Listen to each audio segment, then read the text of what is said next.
Welcome back to another technical deep dive here in the debug zone. Today we're tackling a big question and breaking it down with insights from other users. Hopefully this clears up some misconceptions and helps you get the answer you need. So buckle up, stay a little curious, and let's jump right in.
And that's a wrap.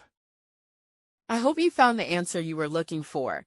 If you did, take a second to hit that subscribe button. It really helps out. And let me know in the comments which solution worked best for you. See you next time in the debug zone.